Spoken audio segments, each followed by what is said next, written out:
Welcome to this video tutorial. In this video, we will export a Character Creator 3 character to Unity, and we will make use of the InstaLOD feature by using the Remesher and MergeMaterial.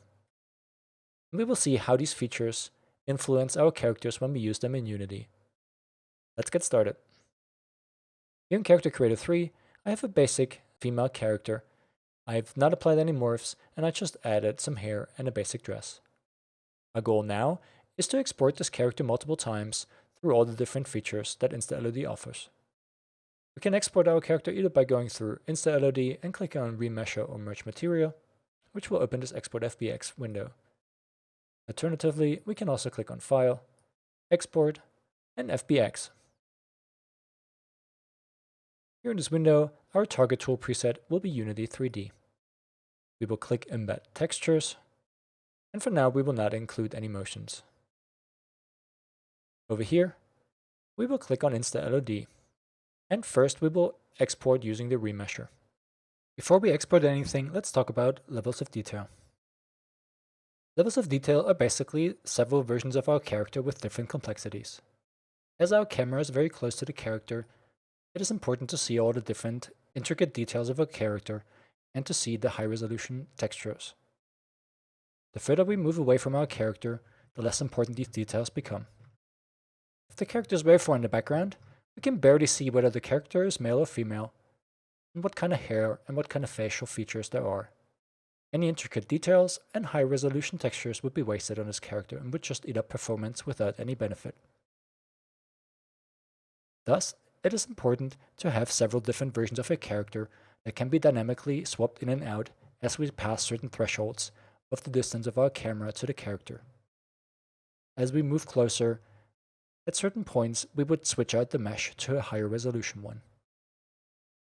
The important part here is that we don't notice any difference of the switch between one character version and the other. If we had to do this manually, we would have to adjust the complexity of our character several times and then export our character each time. InstaLOD takes care of this by exporting several versions of our character at the same time. The first option we have here is Keep Original Avatar.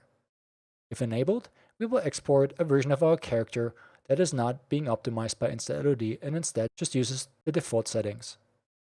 Next, we can choose the number of levels of detail that we want to export. Again, as I mentioned, we want to make sure that we don't see any difference as we get closer to our character. Oftentimes, 3 levels of detail is a good start, and some characters might require some more, some might require less. Next, we can choose each of these levels and decide how much quality we want to put into these levels. We can choose the mesh details, texture size, and we can even specify the number of faces for each of these levels. I will just leave everything as default settings. We will now export the character once by selecting a file name for our FBX file, and then InstaLOD will create several versions and then add its own naming conventions to each version of the FBX file. Once this export is completed, we will start with MergeMaterial. Usually here in our scene view, each of these items of our character will have multiple materials. For example, our character has different materials for eyelashes, for eyes, for nails, and for the head and other body parts. Merging these materials into less materials means that we can optimize our character and use less draw calls and potentially save some memory by using less textures. Merge Material All means that we will only have one material and one texture for all of these objects. If we choose Merge Material by type, we will have in this case 3 different materials, one for all the 3 clothing items, one for hair, and one for the character. If we had any accessories on this character, this would include a 4th material. If we choose Merge Material by item, each of these objects here in our scene view will have a separate material. If we choose Merge Material All, it makes sense to use a slightly larger texture size to make sure that all of the details of the textures are still included. We will now just export one version of the character for each of these merging types. Lastly, Reallusion gives us the option to convert our character to a game base. Here again we have the choice of using a single material or multi-material. which means that we will bake our textures into a single or multiple materials, just like we did with the merge material function. Here's a warning that tells us that changes to textures and morph sliders will not work after we make this conversion. Now, I did this with this character and exported the version to Unity. However, I could not see a single difference between the characters that were either game base or that were the traditional Character Creator 3 characters. So if anybody knows what this conversion to game base does, then please let me know. I couldn't see a single difference in Unity. This will be all for now here in Character Creator 3, and we will switch over to Unity. I already have our 3 characters here for the different merge types in our game base, but I want to show you how to set up our character by using the LOD versions. Here we can see the 4 different versions that were created. There's LOD 0, which is our original character, LOD 1, 2, and 3. We open up the hierarchy of these characters. We can see that there's multiple meshes here for LOD 0. Our base body is 24,600 tries. Compare this to a combined remeshed LOD 1, which, including everything, so also the hair and everything else, only has 15,800 tries. LOD 2, 8,200, and LOD 3 has 3,860 triangles. This was the automatic creation with all the default values. Let's drag these into Unity.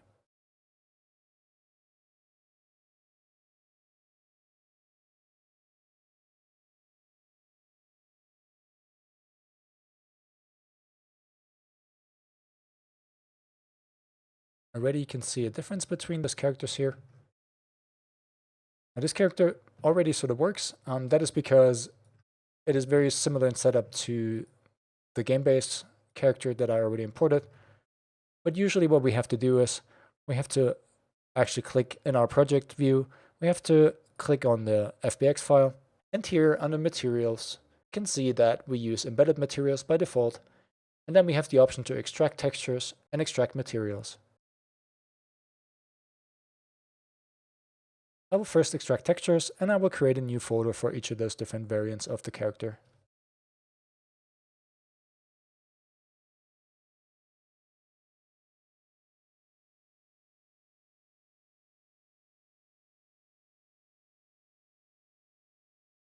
This one here is quite normal, no pun intended, because we have a lot of normal maps that are not being specified of being normal maps. So all we have to do here is click Fix Now. Next, we will extract materials, and we can just put them in the same folder.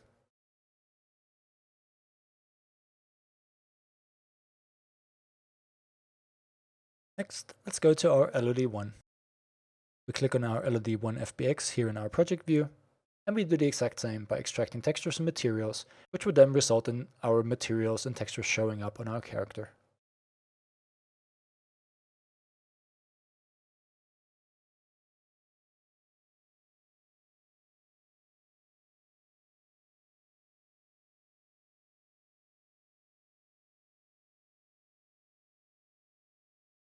And again, we have to fix our normal map.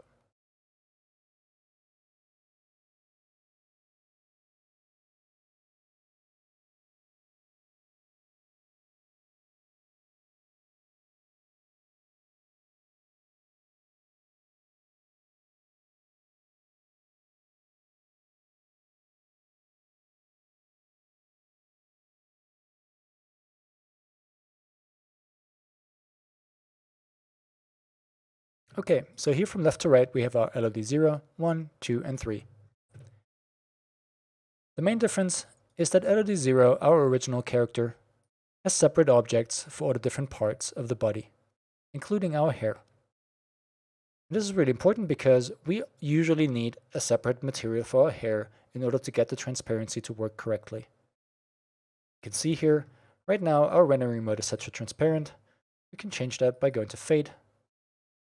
Even though it doesn't look perfect, that's a good start. Now the problem with our LOD 1, 2, and 3 is that there is only one mesh. For some reason the bra is separate, but it doesn't contain any mesh. I think that's because it was hidden. But the problem is that we don't have any option to change the material of our hair because it is combined in this one mesh here together with the body and the dress. Now the body and the dress usually are standard shade or can be used with a standard shader with opaque rendering setting. But if we change our rendering to fade, which we would usually use for our hair, you can see the whole body breaks. Which means we have to leave the mesh exactly like it is, including the bulky hair up here, which looks unrealistic. Now, if we were to move away from the character, it could be that we see the difference between this hair popping out.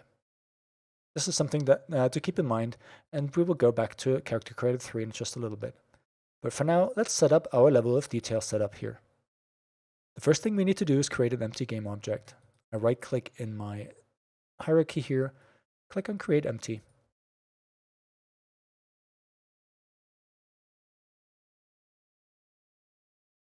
Let's reset the transform. And let's add an LOD group. Next, select all 4 characters here and just move them underneath this parent game object here. Next, we select all 4 characters and we put them all in the same position at 0, 0, 0 so that they are right on top of each other. Next, we have to click on each of these LODs and set up the character that corresponds to this LOD. So the first one is LOD 0. This is the closest. What we do here is we click on this green section here and we simply drag and drop our LOD 0 onto RenderUs. Because it is multiple objects, it will add all of these different objects with their mesh renderer here in this list. Next, we click on LOD 1 and we drag and drop LOD 1 over here to RenderUs. And we do the same for LOD 2. You can see the next one here is culled, and we cannot select it. Culled means basically that at a certain distance, the object will not be rendered at all anymore. However, we need to add our LOD 3 somewhere, so we right-click on culled and click on Insert Before, which adds another LOD. And now we can drag and drop our LOD 3 mesh here of the character to LOD 3. As I scroll, you can see this little camera moving and giving us a representation of when we cross those different LOD thresholds.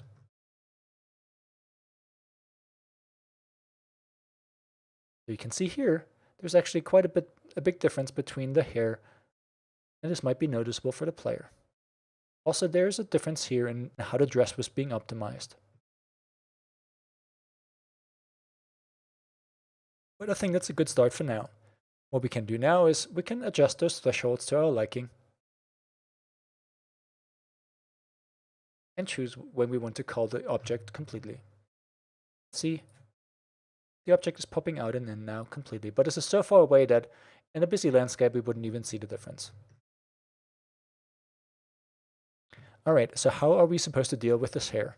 Well, I think this is clearly where this InstaLOD automatic generation of different levels sort of fails for us. We want to have a separate material for our hair. And there's several different ways that we can address this. The first one is we can create a level of detail by ourselves. The other option is that we use one of the merge material types. Before we try the merge material optimizations here and maybe use one of these versions for our LOD, we will just go back to Character Creator and create a version of our character ourselves. In order to optimize our character, we can simply click on any of these objects here in the scene view. Let's start with the hair. And down here under InstaLOD, or up here under InstaLOD, you have Polygon Reduction options. In order to see how complex our hair is, you can go to Edit, Preference, and if you scroll down, you have Display Info. You can also toggle this with Control F. When we now select any object here, up here you can see the number of triangles, and you can see the total number of triangles on the project. Our hair right now is 14,395 triangles. And if we go to Polygon Reduction, in this case object, and there's only one object here, which is the hair. We could also choose the dress, but let's go with the hair. And we can now reduce the number of triangles by a certain percentage. We can set it to a certain face count, or we can just use recommended settings. Baking texture is also something we can do as part of this optimization process, and I recommend that you watch the Reallusion tutorial that I will link below in the description of the video here. And that will talk also about baking textures. Alright, you can see the hair now, instead of over 14,000 triangles, you can see now the hair only has about half of the number of triangles. So that was a success. Let's unselect it. And here you can see that in the scene view, we actually have our original mesh, which is now hidden. And we have this new mesh, which is called hair mesh percentage 50. And we can toggle between the two by simply clicking on the hidden mesh here. And you can see there's barely any difference in terms of the visuals. So let's keep the percentage 50 optimized version enabled, and let's do the same for our dress. Again, let's go to Polygon Reduction Object, and let's also reduce it by 50%. If we deselect everything, then you can only see a very minor difference here in the dress. Now, if we do that to every single object on our character, we could then export our character normally, manually, and then use this character as part of our LOD group in Unity. However, there's one main problem, and that is that InstaLOD does not allow us to optimize our character. This only works if we optimize our character through the automatic generation of the remesher. As you saw in Unity here, our remesher combines everything into just one mesh. And that was the problem in the first place. So if we want to reduce the quality of our character manually, we just have to reduce the poly count or the triangle count of our different objects here. But our CC base, our character, does not allow us to optimize it any further. So the character will always be the same complexity, but we can reduce the complexity of our clothing items, accessories, and hair. So that's something that, for example, Daz does very easily, where you can use the decimator to reduce the complexity of every single part of the mesh, of the character mesh. That basically leaves us three options here. Firstly, we can just try to live with this popping in and out of the hair, and also with the issues with the dress. Secondly, we can manually export this character here, where we have optimized the hair, clothing, and accessories, but where we cannot further optimize the character. So there's two more options that we have. The first one is we just abandon Character Creator 3 and go for an LOD tool that can be used in Unity. For example, Simple LOD or Mesh Simplify. There you would just export one version of your character, for example the LOD 0 here at maximum detail, and then you would create LODs right here in Unity. Secondly, you can use the Mesh Merger utility and create other versions of your character that you can use as an LOD version.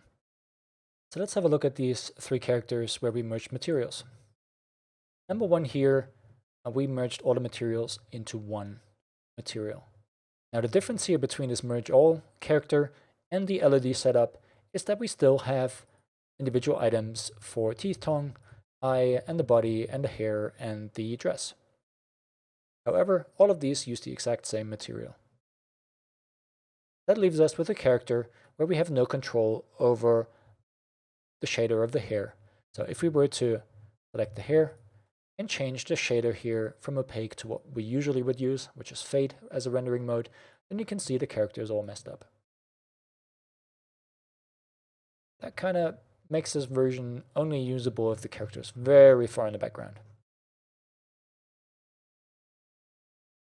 And for that, it is basically unusable as well, because one thing to note is that for all of these three characters here, the only optimization applied is the number of materials. When we actually go down here in our project view and look at the meshes, then if we add up all of these triangles,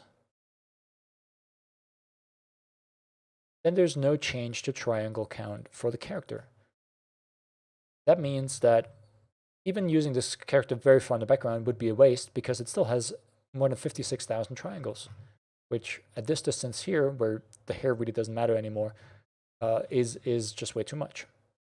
All right, let's have a look at the next character here. And here we merge materials by type, which means that body, eye, teeth, and tongue have the same material, and the dress and hair have separate materials.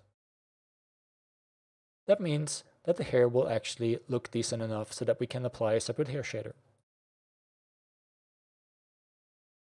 Now keep in mind that with the dress here, that means that any clothing item will have the same shader, so you cannot apply separate shaders, for example, for like a belt buckle or a leather belt or any other material type where you would like to have different shaders. It's all one shader. One thing to note is that the eyelashes here are a bit problematic. That is because the eyelashes are part of the body. And now we have the same problem again, that if we want the eyelashes to be the normal rendering mode, which would be fade, then the character again is completely messed up. The solution for this, though, is that we use the cutout rendering mode, which will not affect the rest of the body because the only transparent part of this texture here is around the eyelashes. That means that while the eyelashes look slightly different here and not as nice and soft as they usually do, we can control the alpha cutoff to have at least some form of eyelashes that are not completely blocky, which is sort of a good compromise for a character. Again, the only optimization here is the number of materials. So this would be sort of a normal standard character, but just with less materials applied. Lastly here, this character, where we merge by item, where the only difference is that underwear, bra, and dress have separate materials compared to the last one where we merge by type. However, when we look at the body, eye, teeth, and tongue, they all have the same material. And that is because when we go to our scene view here, the sub-items like eye and teeth do not get their own material. It is only the base categories like the character mesh and hair, dress, bra, and underwear that get their own material. So there's really just a minor difference right now between these characters. It obviously, the difference is obviously larger when you have different clothing and accessory items with your character. Then it becomes much more meaningful to have different materials for each of those items. And that is basically the difference between those three categories. Then again, keep in mind that the character is not optimized in terms of its meshes. All right, so what do we conclude then? Well, in conclusion, it basically means that the LOD system is pretty flawed and is not that usable in Unity, to be honest. In best case, you can set up a character where something like the hair or any transparent parts are not too obvious, and you can set up the LOD system like we did here without a lot of objects popping in or out or the hairstyle changing dramatically because of the lack of multiple materials for the LODs. It would be my hope that Reallusion in the future gives us control over materials as well for those different LODs, which basically means we would need a combination of the LOD system and a merged material. So if they would give us just a little drop-down box for each of the LOD stages, here where we could also choose how we want to merge materials for each of those individual levels, that would be perfect. Because right now, it really just doesn't work that well. And when we look at just the merge by material optimizations, while those are really useful, without also being able to manipulate the complexity of the mesh, we just have sort of a half-baked optimization. And each on their own sort of are not really that useful. So I'm quite disappointed, to be honest, by the InstaLOD features, especially how they relate to their use in Unity. If I had to make a choice for a project right now, I would probably go with something like Simple LOD. That can be bought on the AssetStore or Mesh Simplify or any other LOD or decimator tool that you can find on the AssetStore. That is all for today. I hope this was useful. If you have any questions or feedback, please leave a comment below. I thank you for watching, and I see you next time.